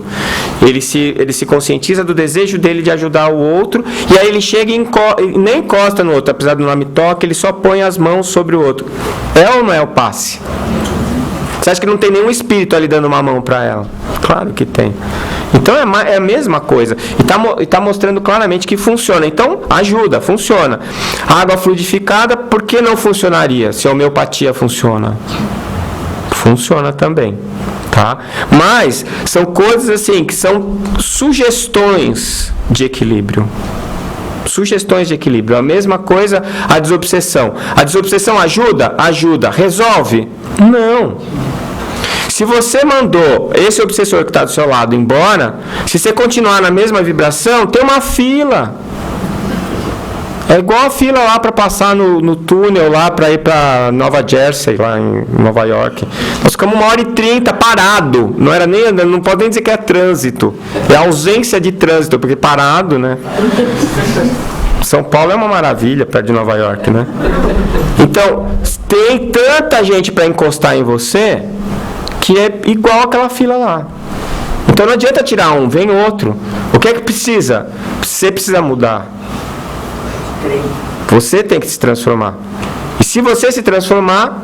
Agora, é igual a história do remédio para a depressão. Se tem alguém ali repetindo aquilo na tua cabeça, fica mais difícil. Se eu faço a desobsessão e eu oriento esse espírito e ele para de te reforçar o pensamento, é mais fácil para você resolver. E aí você toma um passe, toma água frutificada, você entra no tom. Aí está com você, abriu a janela. Você vai usar a janela? Aí é com você. Aí você tem que parar para pensar, reorganizar os seus pensamentos, os seus objetivos e encontrar a sua cura, né? E lá no Brasil ainda tem terapia convencional junto com o centro, né? Tá cheio de centro lá que tem dentista, médico homeopata, psicólogo, assistente social, mas isso é uma característica lá do Brasil, né? Porque tem lá um médico, tem o espaço, ele monta lá e vai fazer, mas isso não é o espiritismo, né? É uma ação de caridade mesmo, né? Então a gente vai preenchendo as lacunas que a medicina convencional deixou. Então o tratamento espírita é esse conjunto de terapias usando o conceito do ser trino e buscando, né, tratar ou intervir nos aspectos que são menosprezados pela medicina normal, né? Então, não prescinde da convencional e seus recursos. É impressionante como ainda hoje tem gente que fala: não precisa mais tomar o remédio, já ficou bom, o espírito falou que ficou bom na reunião. Gente, para com isso, pelo amor de Deus, né? Eu perdi um paciente uma vez por causa disso. Paciente espírita, 48 anos, com câncer de intestino inicial. Olha, vamos operar. Doutor, eu sou espírita, eu vou lá no meu centro, tem cirurgia espiritual, eu vou fazer uma cirurgia espiritual, depois eu volto aqui. Não voltou mais. Diz que o espírito fez a cirurgia espiritual, falaram para ele que tinha curado, que não precisava mais operar. Aí eu fiquei tão bravo que eu fui lá no centro. Eu falei: olha, eu queria saber quem que tratou esse paciente e tal. Eles falaram assim para mim: ele veio aqui 2 vezes, ele fez um tratamento espiritual, fez uma cirurgia espiritual, nunca mais apareceu. Ele falou: e o espírito falou para ele que ele estava curado? Não falou nada. Falou para ele que ele tinha que continuar o tratamento. Então ele inventou. Eu já ia chegar lá quebrando tudo lá no centro, né? Falei assim: que história é essa? Né? Porque não pode. Nós estamos encarnados, gente. O André Luiz fala: quando você está encarnado, nada é 100% físico e nada é 100% espiritual. Então a gente tem que tratar os dois lados. A gente fica bravo que o cara só trata o corpo e a gente só vai tratar o espírito, não é? Tem que fazer a ação dos dois lados. Utiliza largamente a chamada terapia complementar, né? E atua no princípio espiritual. Por que nós, médicos espíritas, somos mais adeptos, aceitamos melhor a homeopatia, porque a gente entende a questão vibracional. A gente sabe que existe, a gente sabe que funciona. Né? Mesmo não sabendo fazer, eu não sou homeopata, não faço acupuntura, mas eu sei que funciona. Né? Eu já fui paciente de acupuntura e funciona mesmo, a gente sabe disso, né? E utiliza uma nova hierarquia fisiopatológica. O médico vai sempre do físico, né? Parte do físico.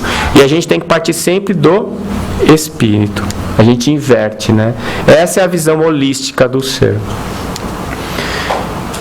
Quando é que a gente pode tratar, considerar eficaz? Qual seria o nosso conceito de cura?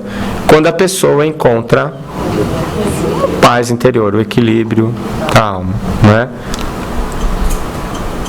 Podemos praticar em nossos consultórios, em qualquer lugar, na rua, no metrô, no ônibus, no avião, onde você estiver, e tiver alguém precisando, às vezes já dá para você fazer isso, né? Aquele paciente que não tem mais nenhuma possibilidade terapêutica, não dá mais para operar, não tem mais químio, não tem mais rádio, está morrendo. Às vezes ali com uma conversinha de 20 minutos, 30 minutos, ele sai curado da conversa, né? Vai morrer curado. Isso depende de quê? Boa vontade, perspicácia. Como é que eu sei o que está acontecendo com o outro? Eu preciso olhar para o outro. Eu falo para os meninos lá, para os meus alunos: se você não olhar para o paciente, você nunca vai fazer o diagnóstico. Nunca vai fazer o diagnóstico. Às vezes quando o paciente entra, antes dele sentar, você já sabe o que ele tem. Por causa do jeito dele andar, por causa da cor da pele dele. Tem um monte de elementos que às vezes são suficientes para você fazer o diagnóstico. Aquelas recepcionistas de pronto-socorro que trabalham há 20 anos no pronto-socorro, elas te chamam assim: doutor, tem uma cólica renal aí. Como é que ela sabe? Já fez raio-x, urina 1? Não, doutor. O paciente com cólica renal não para, ele fica andando de um lado pro outro. Fala, pode sentar aqui, sentar o quê? Tá doendo. O cara fica andando de um lado pro outro. Ela já sabe, ela já conhece. Ó, doutor, chegou um abdômen agudo aí. Você chega lá, o paciente assim, parado. Ela já sabe. Não é? Não tem diploma, mas ela tem experiência. E se você não olhar para o paciente, você não vai ver. Não é? E se você olhar, às vezes, o que a gente chama de linguagem analógica é diferente da digital. Né? Você chegou de madrugada em casa, não avisou a mulher que ia chegar tarde. Aí ela finge que está dormindo. Você fala, oba, deita. No dia seguinte, tudo bem, amor? Tudo. Qual é a mensagem? Se fosse por WhatsApp, você ia achar que estava tudo bem. Ela escreve tudo. Se ela não puser aquela carinha feia depois, não é? Agora, se você está olhando para o paciente, mesmo que ele diga uma coisa, o corpo dele está dizendo outra. Você faz o diagnóstico. Mas você tem que estar prestando atenção. Não é? Nele. Então é isso. Essa medicina que a gente está falando é a medicina do Cristo. Por quê? É a medicina que vem para colocar a gente no caminho. As doenças, as dificuldades, as dores, todas elas, tudo que existe de desagradável na nossa vida, tem o único objetivo de mostrar o caminho certo para a gente. Os efeitos negativos do que nós produzimos nada mais são do que reações do universo à sua ação que vai contra a lei. Qual que é a lei? É o amor. Por isso que Jesus deixou bem claro: amar a Deus acima de todas as coisas e ao teu próximo como a ti mesmo. Isso é a medicina do Cristo. Não é? Como é que você vai amar o outro como você ama você mesmo? Primeiro você tem que se amar. A gente não faz isso. Não é? Por isso que a gente se culpa. Quando você faz alguma bobagem, ou você finge que não fez e joga a culpa no outro, ou você se culpa. Se culpar é pegar o chicotinho e ficar batendo nas costas. Eu não presto, eu sou uma porcaria, eu sou ruim, eu não sirvo pra nada. O que isso traz de bom para quem sofreu com você? Nada. O que isso traz de bom para você? Nada. Autoflagelação?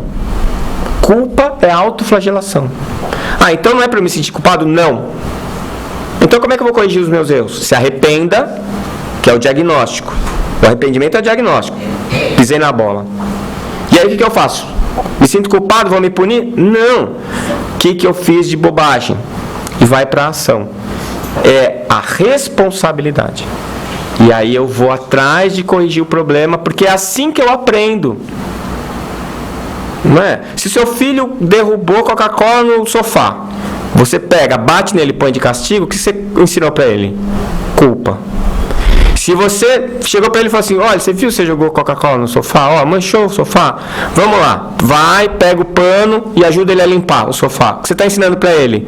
Responsabilidade. É isso.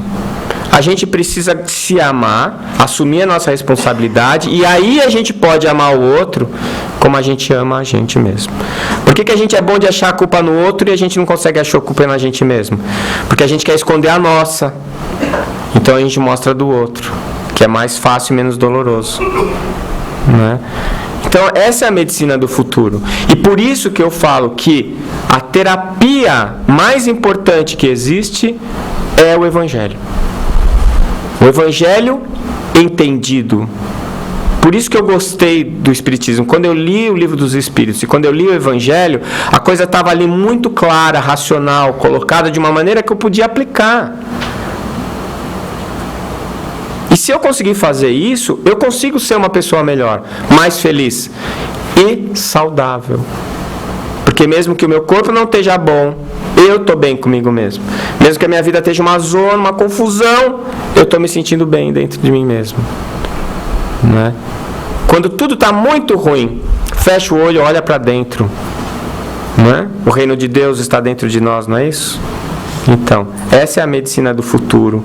Essa é a medicina de verdade. Então, o único médico, que eu acho que é um médico mesmo, de verdade, que passou pelo planeta Terra foi Jesus. O tratado de medicina que ele deixou é o Evangelho, que fala de todas as dores e de todas as dificuldades que podem acometer o ser humano. A terapêutica é uma só, na verdade é uma terapia, é amor.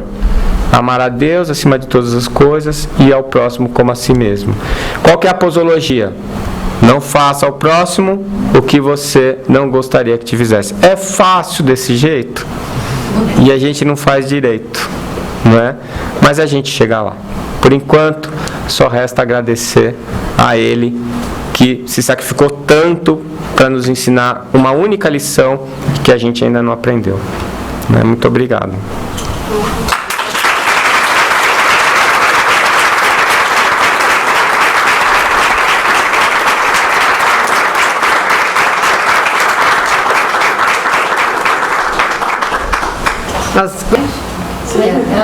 Pero yo lo quiero felicitar porque verdaderamente eso es lo que uno necesita, ¿no? Un mes, entra, se pone borracha y se va y se olvidan de uno, y a veces es tan difícil encontrar un médico. Entonces verdaderamente muchísimas gracias por todo. Muchas gracias. Obrigado. Y muchas gracias por todo lo que ha dicho. Pois não. Com relação ao suicídio inconsciente, existe suicídio inconsciente? Existe. Não é que é suicídio inconsciente, é esse? A terminologia não correta, mas não, mas eu acho que é essa mesmo, que eu estou tentando lembrar que a história do André Luiz é essa, né? Que ele era um suicida e ele falou, imagina, eu não me matei, né? Mas assim, a gente faz muito isso, sabe? A gente faz muito isso. Hoje em dia, por exemplo, fumar é um ato suicida. Houve um tempo que a gente tinha dúvida, não sabia, não sei o que. Teve até aqui nos Estados Unidos, foi uma briga, né? As indústrias do tabaco, isso entrou até para a história. Hoje em dia, o cigarro ele te mata de várias maneiras diferentes, né? A gente sabe que não é assim. E mesmo assim tem gente que fuma. Tem uma série de atitudes que a gente toma do nosso dia a dia que são atitudes suicidas.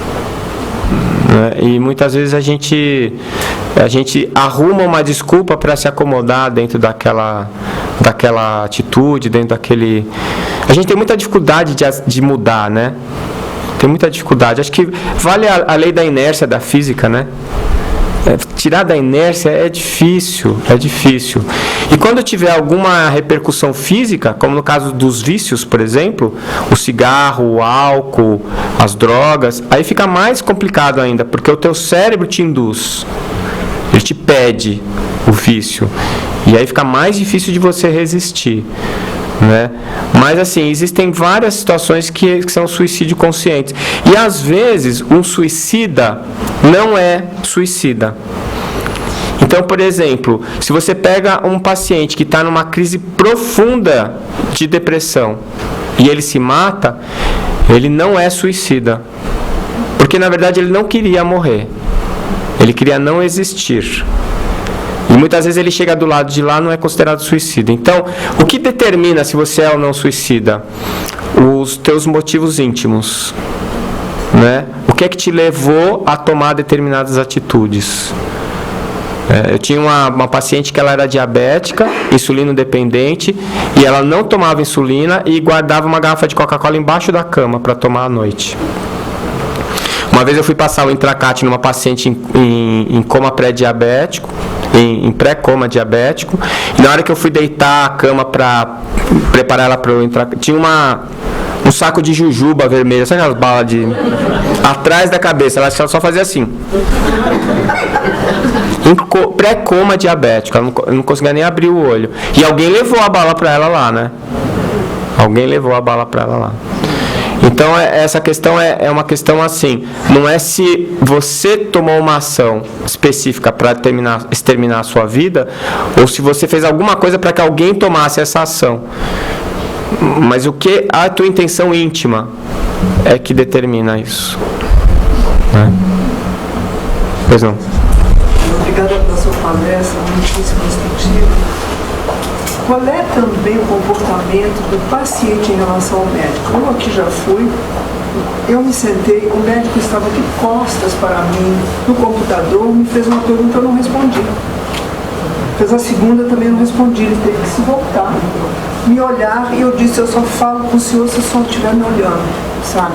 Então, enquanto isso eu não respondo, ele teve que virar, não é, toda aquela mesa dele, e prestar atenção em mim. Então, eu acho que o paciente também pode começar a exigir o comportamento do médico e não aceitar as coisas todas assim, porque... O comportamento do médico é o produto da solicitação da sociedade. Se a sociedade é igual a história do governo, cada povo tem um governo que merece. Na verdade, quem está lá representando a gente, de alguma maneira, é quem a gente é, como povo. Então, eu digo sempre o seguinte, o paciente, e isso eu tenho um problema, como eu tento fazer a medicina de um jeito diferente, o que eu experimento é diferente do que vocês experimentam, né? Com um médico que não está olhando para você. Às vezes o paciente vai lá e ele fala assim, eu vim aqui para o senhor resolver esse meu problema, porque ninguém resolveu. Eu falo, olha, eu não resolvo os meus problemas, eu vou resolver os seus. Eu estou aqui para te ajudar, se você quiser eu te ajudo, eu tenho recursos para te ajudar, mas você que tem que fazer. Teve uma vez que, eu sempre, quando ia começar a consulta, eu começava assim, o que você tem? Para o paciente começar a me contar a história. Uma vez eu falei isso, o paciente falou assim, você que é o médico, não sou eu, você que tem que me dizer o que eu tenho. Eu falei, olha minha senhora, eu sou médico, não sou médium. Então, agora eu falo assim, em que eu posso te ajudar? O que eu posso fazer para te ajudar? Eu começo a consulta assim agora, ela me ensinou. Então, às vezes, tem paciente que é assim, você está conversando com ele, aí você fala assim, porque tem muita, por exemplo, gastrite crônica. Eu tenho gastrite nervosa. Não existe gastrite nervosa, né? Para a medicina não existe isso. Mas eu sei o que o paciente está querendo dizer para mim. Aí fala assim, olha, toda gastrite nervosa tem um nome, você já batizou a sua gastrite? Como assim, doutor? É sempre um sapo que você engoliu e não está conseguindo digerir. Quem que é? É o marido, é a mulher, é o filho drogado, é o patrão chato, quem que é? Sabe? Então, às vezes, você vai puxar alguma coisa da história do paciente e o paciente não quer contar. Ele fala, não, mas eu vim aqui por causa do meu estômago, você não tem que saber da minha vida. Você entendeu? Então, é assim, como toda relação humana, os dois têm que estar querendo. Quando não quer, dois não brigam, né? Então, às vezes, você coloca o computador atrás de você, que é para você se obrigar a ficar olhando o paciente, não ficar na tentação de ficar digitando, e o cara nem olha para o paciente, não é? Mas a senhora está absolutamente certa. A medicina vai ser o que a gente quer que ela seja. Se a gente não cobrar, não vai ter. Até depois eu fui a outro médico que sentou, me olhou, conversou, e eu disse a ele, é assim que eu quero ser tratada.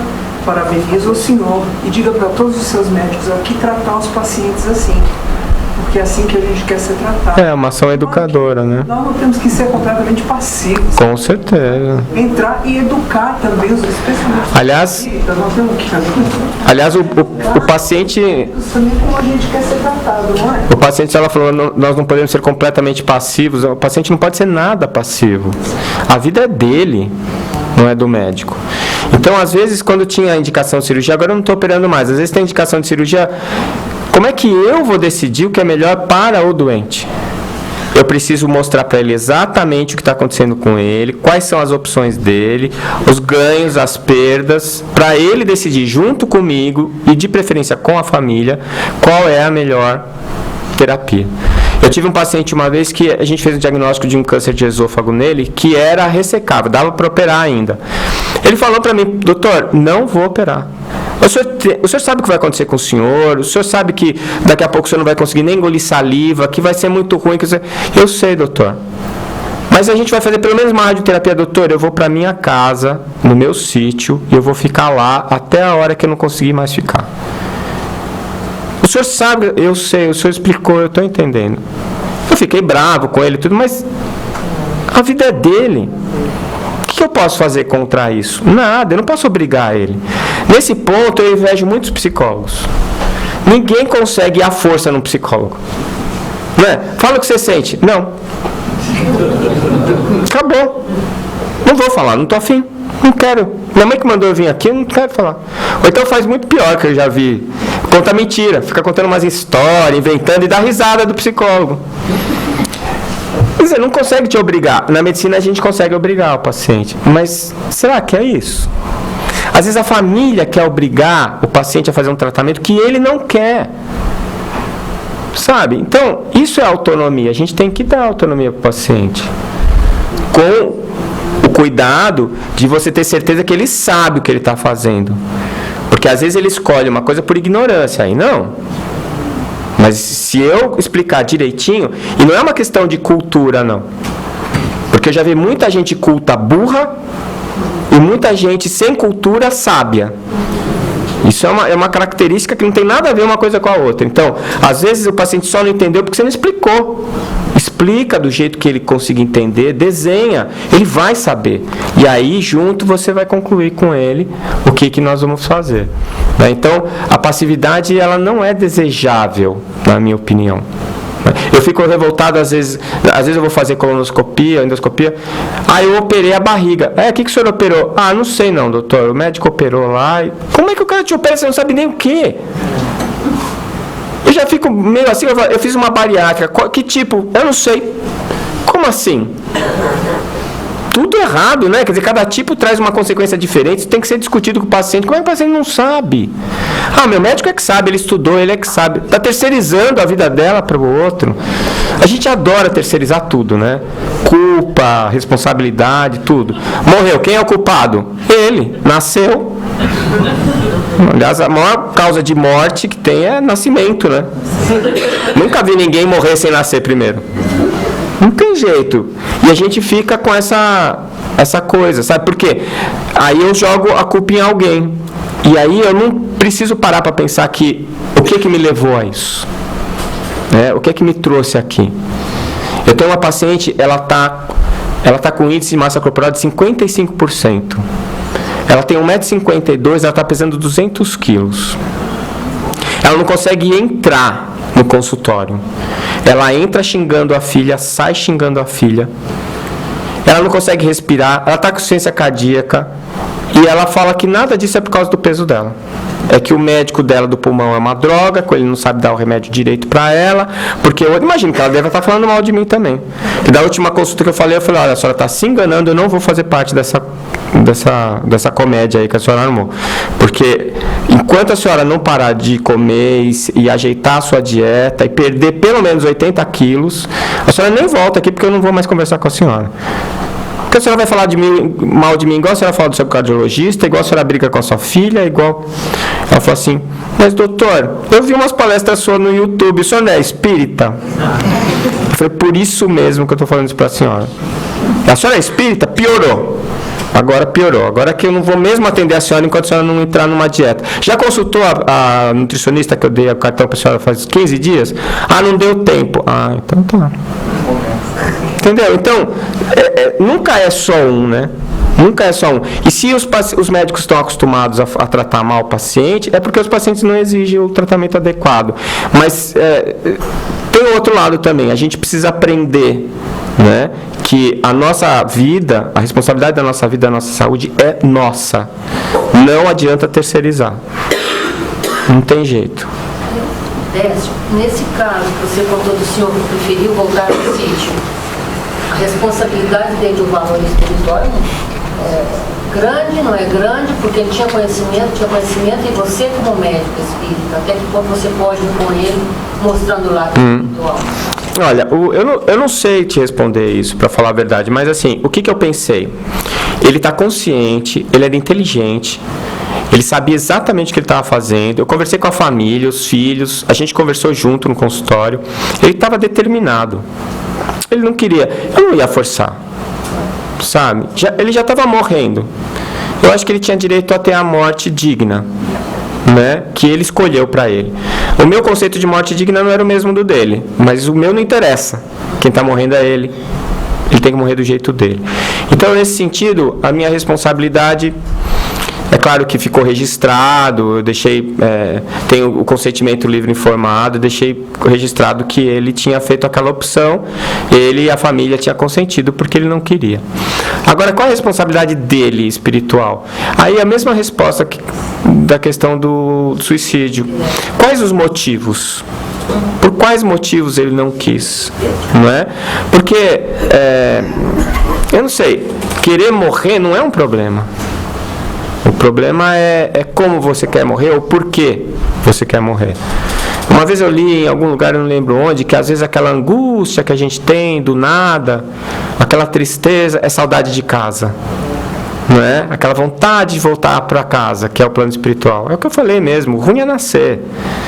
Morrer é bom. Apesar da gente achar que não nesse momento, é uma ilusão que a gente está vivendo agora. Né? Então, para você responder todas as perguntas, você tem que olhar para a alma, né, da pessoa. Às vezes entender o passado dela, ver as outras encarnações, e a gente não tem essas informações, né? Nesses momentos, às vezes eu falo que eu bipo o anjo da guarda, né? Às vezes eu faço uma prece e vejo se vem algum download aí de conduta, né? Porque às vezes eu não sei o que eu tenho que fazer. Fico muito em dúvida. Aquela história da distanásia e da ortotanásia, né? Ortotanásia é a morte natural. A distanásia é você exagerar, né? Obstinação terapêutica. Você não deixa o cara morrer de jeito nenhum. E a eutanásia é você fazer alguma coisa que vai provocar a morte dele. Às vezes está muito claro, às vezes não. Puxa, se eu não der esse antibiótico, é eutanásia? E se eu der, é distanásia? Sabe, é complicado, é difícil isso. Nem sempre os limites são muito claros, assim. Ah, vamos tirar o respirador. Puxa, mas eu tirar o respirador não é eutanásia? Ah, mas se eu deixar ele no respirador, ele vai ficar aí meses e meses. Putz, isso não é distanásia? Aí, às vezes o colega sabe que eu sou espírita, me liga com esses casos, perguntando. Putz, gente, não sei. Vamos rezar e vamos pedir ajuda, que às vezes vem. Na beira do leito, às vezes você sente a intuição, olha, tira logo esse negócio, vamos acabar com isso. Ou não tira, ele ainda tem coisa para resolver. Porque eu não tenho condições, sabe? Eu não estou vendo o outro lado. Então contrata um médium vidente para ir junto com você. Tem um caso para você lá, vamos lá. Para ver, né? Mas aí você está terceirizando também para ele. Não tem jeito, desiste. É ter fé, né? Acreditar que a boa vontade faz a gente melhorar, né? Muito obrigado, Décio.